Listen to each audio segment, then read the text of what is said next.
15 лет.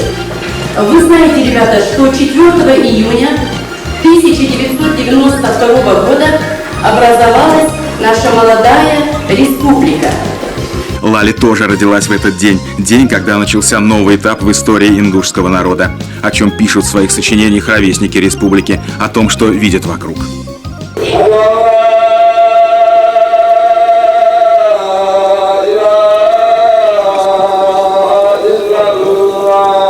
Мы находимся на земле безграничной доброты.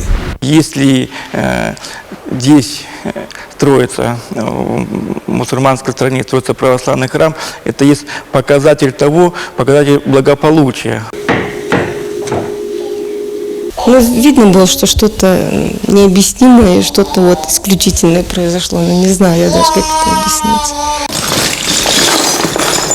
Это сбруя и газыри. Насечка золотом по стали. Это назывался черный кинжал. Отцы, матери, дети в ссылку выслали. Голоде, холоде. Даже никаких надежд в жизни не было.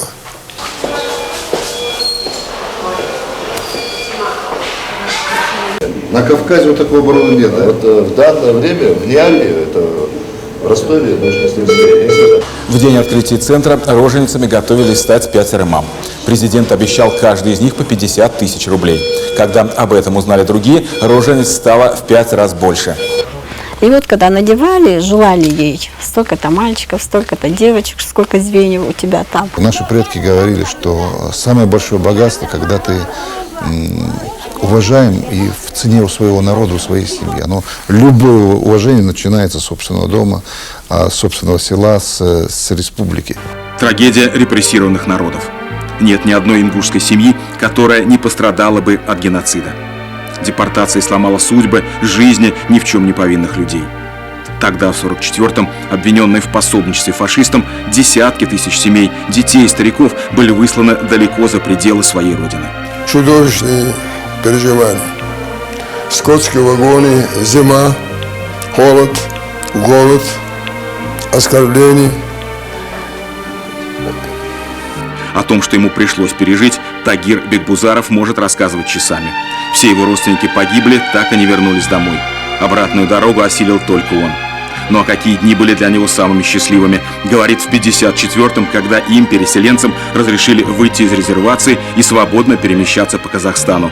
В 1957-м, когда репрессированный народ был реабилитирован. И совсем недавно, когда у него появился внук.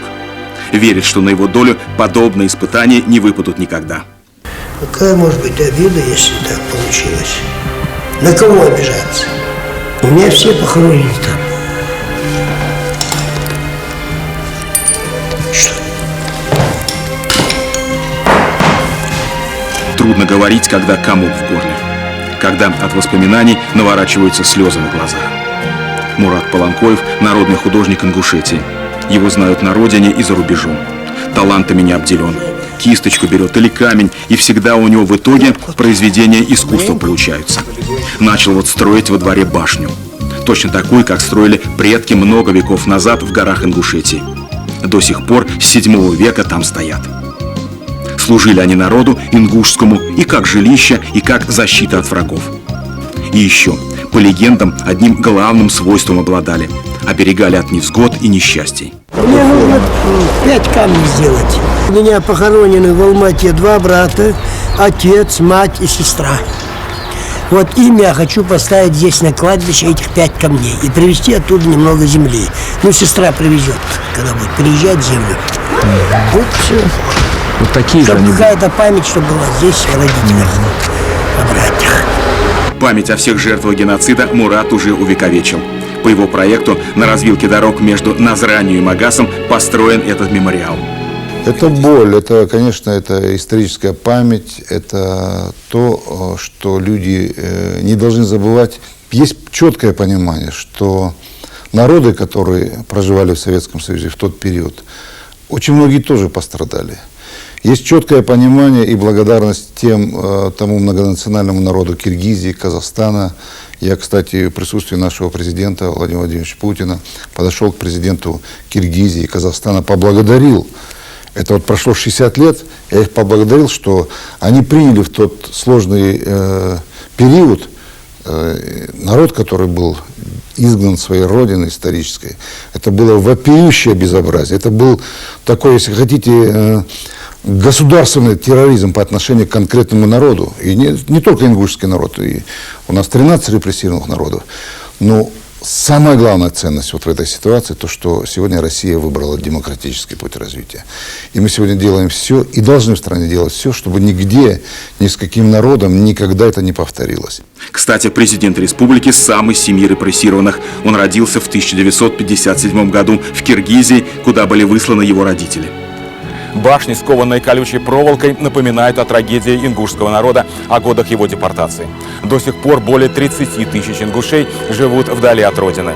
Выросло новое поколение, это в основном уже дети и внуки тех, кто был выслан в 1944-м по воле отца народов в Среднюю Азию и Казахстан. Но желание вернуться домой остается у многих из них, и республика готова их принять. Кстати, здесь, в Ингушетии, действует единственная на Кавказе программа по возвращению соотечественников. Средний возраст жителей республики 28,5 лет. При этом в Ингушетии самая высокая продолжительность жизни – почти 80 лет. У меня спрашивали, вот я был за рубежом во многих поездках в составе государственной делегации. Ну, всегда возникает вопрос, когда речь заходит о инвестициях, когда мы... Конечно, я все рассказываю, нашу сырьевую базу, про нефть говорю, там, про стройиндустрию, про агропромышленный комплекс.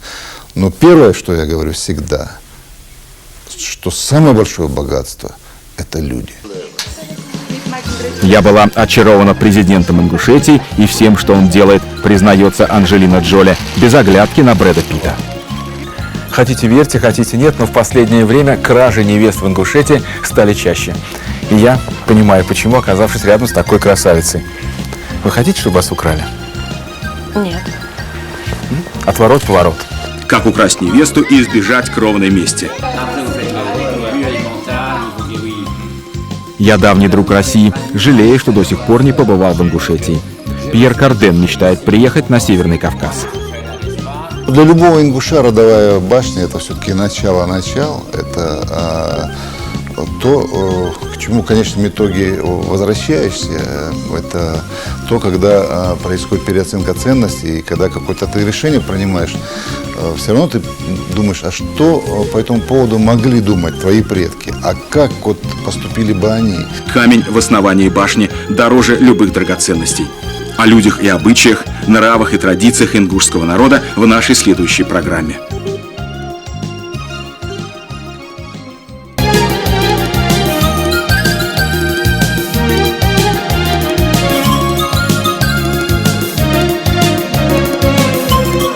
Юные литераторы, экономисты, математики, модельеры, музыканты. Все они участники международного форума «Одаренные дети». Их чествуют в колонном зале Дома Союзов. Из одной только Ингушетии 58 детей. Ровно столько талантов и надежд. Больше всех. Наверное, потому что республика сама очень молода. В эти дни она отмечает свое 15-летие. Мы были в номинации хореографический, а номер был танец с башлыком. Раньше девушки дарили парням башлык, вязали сами и дарили парням. Я заняла гран-при в номинации «Литературный салон» глаголом «Сжечь сердца людей». Этот форум заставил нас поверить в то, что мы действительно будущее России, что от нас зависит будущее нашей страны и жизнь дальнейших поколений. Я их принимаю как национальных героев. Вот, понимаете, как национальных героев России и Ингушетии. Если спрашивают вот у кого-то, что такое счастье, вот как вы это понимаете, вот для меня это сегодня, как для регионального руководителя, это большое счастье. То, что вот мои сегодня детишки с республики, они сегодня на этой такой главной сцене представляют Ингушетию. Они сегодня еще раз заставляют говорить о самом молодом субъекте Российской Федерации и говорит о том, что у нас большое будущее. Большое будущее вместе с Россией, которое неотделимо от прошлого. Президентский дворец. На крыше реют флаги России и Ингушетии. А вообще первая документальная запись дружественных контактов русских и ингушей относится к 1567 году. Тогда Иван Грозный начал прокладывать дорогу на Кавказ. А в 1744 году Екатерина II повелевает всячески способствовать единению с Россией ингушей как наиболее лояльных и ищущих ее покровительства. А уже через четверть века документ о вхождении в состав государства российского был подписан недалеко отсюда, на склоне Согласия. В марте 1770 года ингушские старшины собрались для подписания документа вблизи селения Ангушт. Кстати, на опубликованных картах России начала 70-х годов XVIII века из всех народов Кавказа, находящихся в составе России, названы только ингуши. Вообще, в иные времена на сравнительно небольшой территории Ингушетии беженцев было больше, чем собственного населения. Поездами в никуда называли вагоны и палаточные лагеря, в которых они еще не так давно ютились. Сегодня ситуация кардинальным образом изменилась. Палаточные городки остались только на архивных фотографиях. Во времена Чеченской войны, во времена конфликта в пригородном районе сюда хлынул огромный поток беженцев. И мы, несмотря на национальность, на религию, мы хотели и помогали всем, кто попал сюда. Всех как могли согрели, накормили. Там были и украинцы, и русские, и армяне, и чеченцы, и ингуши. Все национальности там были, всем мы и помогли. Звезда Голливуда Анджелина Джоли была приятно удивлена увиденным. Она приезжала с гуманитарной миссией посла доброй воли. Ее так растрогала теплая встреча с президентом, что любимая женщина Брэда Питта просто потеряла дар речи. Зато по возвращении домой с трибуны ООН она заявила, что очарована президентом Зязиковым и всем тем, что он делает.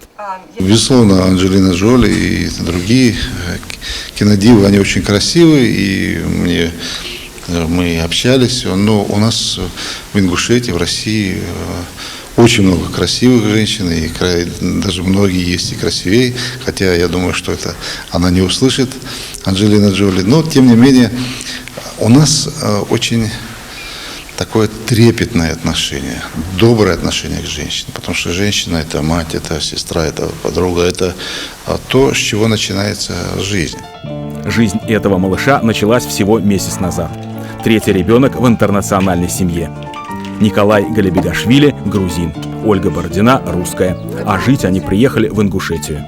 И, наверное, дорогого стоит, когда русская мать говорит о своих детях так. Ну, они-то вообще коренные ингуши. Они оба, вернее, не оба уже, а трое, они все рожденные здесь. О корнях ингушского народа, о его прошлом и настоящем новая книга Мурата Зязикова, которая вышла в Париже. Она называется «Ингушетия. История, культура и традиции».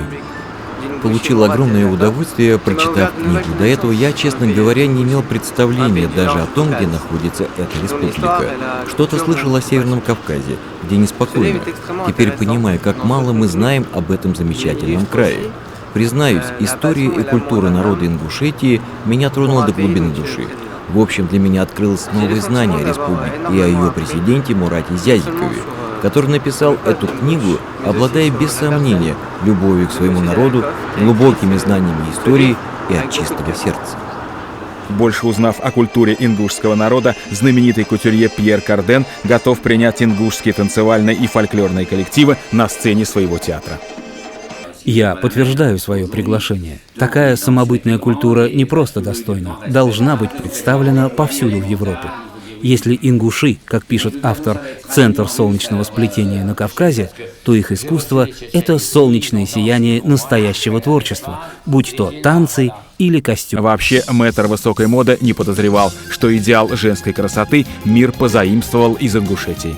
Здесь не брали замуж невесту, если ее талия была больше 60 сантиметров. Такой идеал женской фигуры установился еще в XIV веке.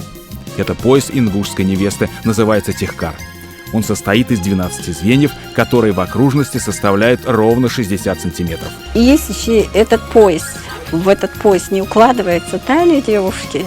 Считали, что вот она как бы не экономная, не подтянутая, за собой не следит.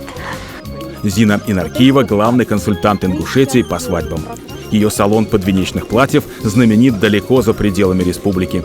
Чтобы выйти замуж в неповторимом национальном костюме, сюда приезжают девушки из Москвы и Санкт-Петербурга, Франции и Бельгии. Истинная красота не знает ни границ, ни расстояний. Это нагрудники чисто из серебра вот выполнены. Обычно его заказывали, такие нагрудники. И вот когда надевали, желали ей столько-то мальчиков, столько-то девочек, сколько звеньев у тебя там. Вот здесь 1, 2, 3, 4, 5, 6, 7. Конечно, мальчиков больше желали.